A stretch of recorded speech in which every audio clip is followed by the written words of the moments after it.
தேவன் நமக்கு பயமுள்ள ஆவியைக் கொடாமல் பலமும் அன்பும் தெளிந்த புத்தியுமுள்ள ஆவியையே கொடுத்திருக்கிறார். அன்பிலே பயமில்லை, பூரண அன்பு பயத்தைப் புறம்பே தள்ளும். பயமானது வேதனை உள்ளது, பயப்படுகிறவன் அன்பில் பூரணப்பட்டவன் அல்ல.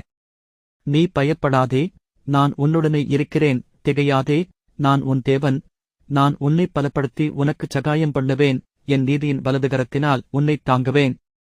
தேவன் ஆகாயத்துப் பறவைகளை கவனித்துக் கொள்கிறார் என்பதை இயேசு நமக்கு நினைவூட்டுகிறார். ஆகவே அவர் தம் பிள்ளைகளுக்கு இன்னும் எவ்வளவு கொடுப்பார்.